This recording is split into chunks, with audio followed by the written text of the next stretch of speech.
Okay, so good morning everyone.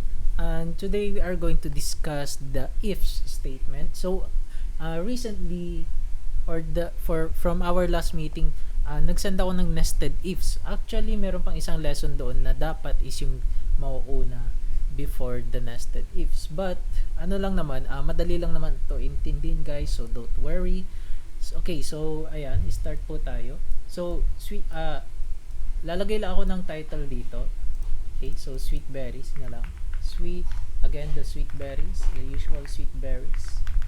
Sweet berries avenue. Tapos, dito sa baba, lagyan ko na employee standing for race. Yan. And then, dito sa baba, lalagyan ko ng last name. Dito rin is first name,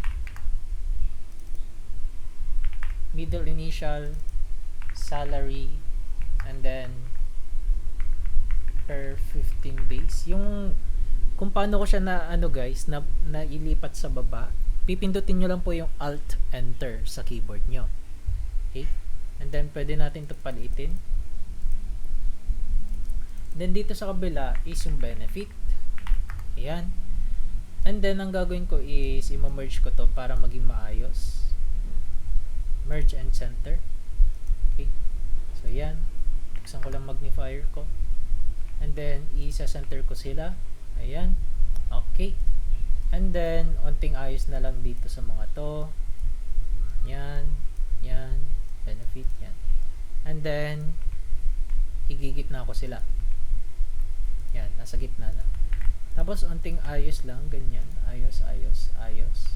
Maybe we could also add saan ba yun?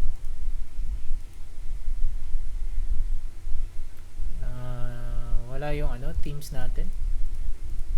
WPS kasi to eh. Maybe we could go like this one. And then sa taas is yung the usual purple. Masyado namang yan. Violet na yan. Let's say pink, light pink. Do we have a light pink here? Yan, okay na yan. Okay, so ang next naman na gagawin natin is maglalagay tayo ng pangalan, of course. Kabansag CGI Lumibaw Silang Karunungan. Ganyan. And then sa first name ay Rina Ayuts Andrew. Middle initial siguro A B C. Hindi ko alam yung middle initial nila eh. So salary is 4 ganyan. Random salary lang lagay natin dito for 205 3893 and then 4502. Okay? So sa benefit naman, so dito natin magagamit yung C conditional statement natin. So maglalagay muna ako ng dito sa gilid. If salary then, so parang programming lang to guys. Kung yung salary nila is greater than 4,000, meron silang raise, ganun. Meron silang extra raise, okay? So kung yung salary naman nila is lesser than 4,000, wala silang raise, di ba? So if salary greater than 4,000, then raise. Ganyan. So i-format ko lang ito ng something na much better tignan. And then center ko sila, ganyan. Tapos ito magiging green siya, green. Ay, charot. Magiging green. Lesser than 4,000, no raise. Ganyan. Okay? So, ito is black, red. Let's pick another color, yung hindi naman masyadong pula. Yan, okay. So, yung ganito po gamitin ang ating conditional formatting or conditional statement, di ba? So, dito, yan yung case natin. So, mangyari dyan, dito, mag-start tayo sa pinakataas dito, so that kapag nagawa na natin, pwede na natin sila i-drag down pababa para mag-apply yung formula sa ibang columns, ay cells. Okay? So, dito sa gilid, lalagay muna tayo ng if. Yan, if. Tapos, close open parenthesis. Yan. If yung salary,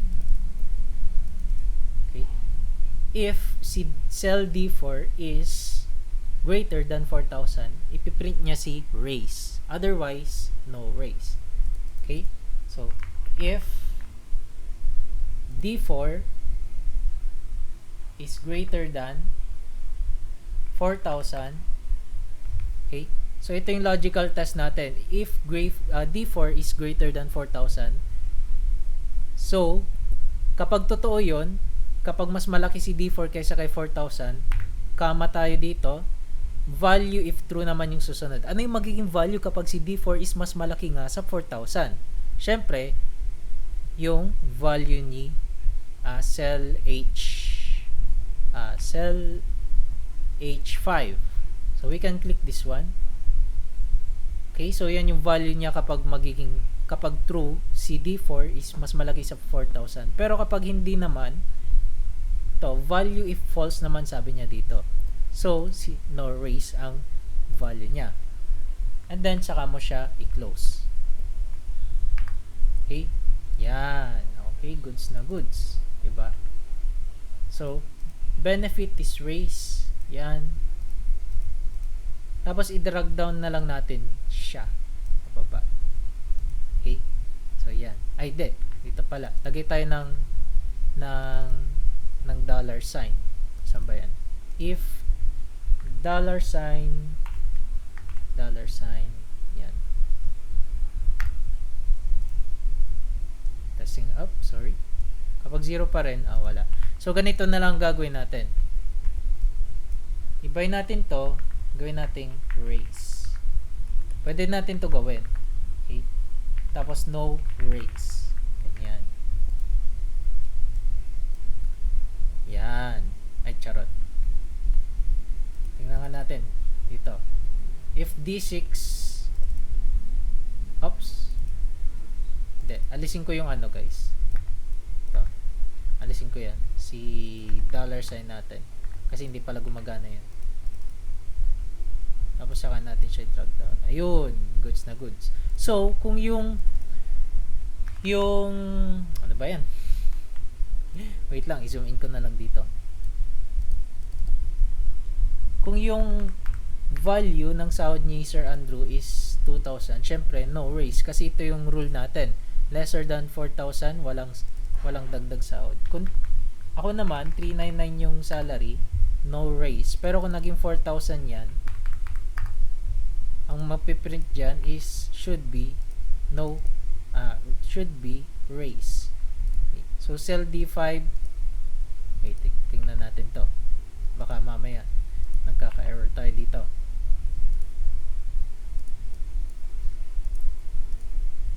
Oops.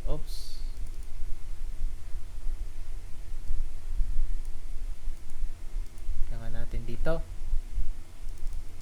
Dito kaya, yan, 4,000. Well, 4,000. No raise pa rin. Pero kung ginawa kong 4,001, raise. So, pwede natin to gawing